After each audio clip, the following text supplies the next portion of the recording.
معزز سامعین و ناظرین، السلام علیکم ورحمۃ اللہ وبرکاتہ۔ سامعین محترم، جب ہم روزے کی بات کرتے ہیں تو یہ تو ہر کسی کو معلوم ہے کہ اللہ تعالیٰ نے مسلمانوں پر سال میں ایک رمضان المبارک کا مہینہ روزہ فرض کیا ہے، لیکن اس کی حکمت کیا ہے، اس کا فائدہ کیا ہے کہ اللہ تعالیٰ نے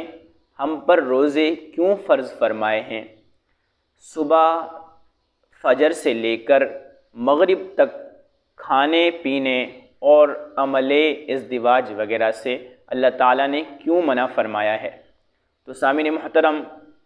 جب ہم یہ سوال قرآن پاک سے کرتے ہیں تو اللہ تعالیٰ ارشاد فرماتا ہے، یا ایھا الذین آمنوا کتب علیکم الصیام کما کتب علی الذین من قبلکم لعلکم تتقون۔ اے ایمان والو، تم پر روزے ایسے فرض کیے گئے ہیں جیسے کہ تم سے پہلے لوگوں پر روزے فرض کیے گئے تھے، تاکہ تم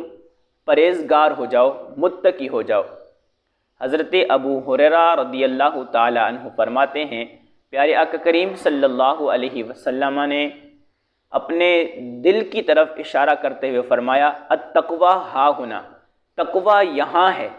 تقوی دل کے اندر ہوتا ہے۔ علماء نے تقوی کی تشریح کرتے ہوئے فرمایا، تقوی ایک ایسی صفت ہے انسان کے دل کے اندر کہ جب وہ بیدار ہو جاتی ہے تو جب انسان کا ذہن کسی گناہ کی طرف جاتا ہے، جب انسان کے خیال میں کوئی گناہ آتا ہے تو فوراً وہ صفت اجاگر ہوتی ہے اور بندے کو رب سے ڈراتی ہے۔ تو سامعین محترم، روزے کا مقصد انسان کو گناہوں سے روکنا ہے، انسان کو گناہوں سے باز رکھنا ہے، لیکن اس کے مقابلے میں ہم اپنے آپ کے اندر دیکھیں کہ کیا روزے رکھنے کی وجہ سے ہمارے گناہوں کے اندر کتنی کمی آتی ہے؟ تو جواب یہی ہوگا کہ شاید گناہ بڑھ جاتے ہیں۔ مجھے یاد آتا ہے کہ جب ہم تیل کمپنی کے اندر نماز پڑھاتے تھے تو اس وقت ایک بڑے صاحب تھے، وہ مجھے اور دوسرے حافظ صاحب کو اپنی گاڑی میں لے گئے کہیں پہ، تو انہوں نے ایسے ہی تفریحاً ہم سے سوال کیا کہ حافظ صاحبو، یہ بتاؤ کہ سب سے کم گناہ کس مہینے میں ہوتے ہیں؟ تو وہ بڑی عمر کے آدمی تھے اور بڑے نیک پرہیزگار تھے، سمجھدار آدمی تھے۔ تو ہم نے اپنے اپنے حساب سے جواب دیا۔ ہم نے کہا کہ ہمارے ذہن میں تو یہی تھا کہ رمضان المبارک میں لوگ بہت زیادہ نیکیاں کرتے ہیں تو گناہ نہیں کرتے ہوں گے۔ تو ہم نے کہا کہ رمضان المبارک میں سب سے کم گناہ ہوتے ہیں۔ تو انہوں نے کہا کہ ایسے نہیں ہے، بلکہ جو کم گناہ ہوتے ہیں وہ فروری کے مہینے میں ہوتے ہیں کہ اس کا 1 یا 2 دن کم ہوتے ہیں، باقی رمضان المبارک کے مہینے میں بے شک نیکیاں لوگ زیادہ کرتے ہیں، لیکن اس کے مقابلے میں گناہ بھی ڈبل کرتے ہیں۔ جو روزے نہیں رکھتے وہ بھی تو گناہ کر رہے ہوتے ہیں۔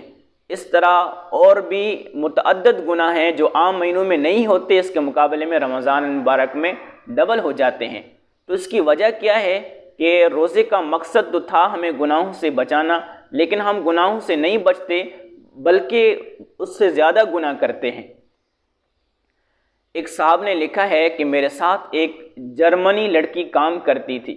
تو اس نے مجھ سے پوچھا کہ یہ تم روزہ کیوں رکھتے ہو؟ تو اس نے کہا کہ ہم روزہ اس لیے رکھتے ہیں کہ جو مومن مسلمان روزہ رکھتا ہے پھر وہ جھوٹ سے، چوری سے اور دھوکے بازی سے، قتل سے اور دیگر گناہوں سے اپنے کام کو ایمانداری سے کرنے کی عادت آتی ہے، اپنے کام بے ایمانی سے کرنے سے باز آ جاتا ہے، اور اس لیے ہم روزہ رکھتے ہیں، ہمارے اوپر روزے اس لیے فرض ہیں۔ تو اس نے کہا پھر تو تمہارے مزے ہیں کہ تم تو یہ کام سال میں 1 مہینہ کرتے ہو، اور ہمیں تو پورا سال اور پوری زندگی یہ کام کرنا پڑتا ہے کہ ہم جھوٹ سے بچتے ہیں، ہم چوری سے بچتے ہیں، ہم کام چوری سے باز آتے ہیں، اس طرح کی جو دیگر معاشرتی برائیاں ہیں ہم ان سے باز آتے ہیں۔ تو وہ غیر مسلم اقوام ہیں لیکن اس کے باوجود یہ خصائل حمیدہ ان کے اندر پائے جاتے ہیں۔ اس کے مقابلے میں ہم حاملین قرآن ہیں، ہم صاحب قرآن والے لوگ ہیں، ہمارے پاس قرآن ہے، ایمان ہے، اس کے باوجود ہمارے اندر یہ تمام کے تمام خصائل رذیلہ کیوں پائے جاتے ہیں؟ تو اس کی صرف یہی وجہ ہے کہ ہم جس طرح روزہ رکھنا چاہیے اس طرح روزہ نہیں رکھتے۔ روزے کا مقصد تو یہ تھا کہ نفس کو یہ معلوم ہو کہ بھوک کیا ہوتی ہے، نفس کو بھوک دینا مقصد تھا، لیکن اس کے مقابلے میں ہم صبح سحری کے وقت بھی اتنا زیادہ کھا لیتے ہیں کہ یوں لگتا ہے کہ ہمیں پورا مہینہ پھر کھانا نہیں ملے گا، اور جب افطاری ہوتی ہے تو اس وقت ہم اس طرح کھاتے ہیں کہ شاید پورے مہینے کے بعد پہلی مرتبہ کھا رہے ہیں۔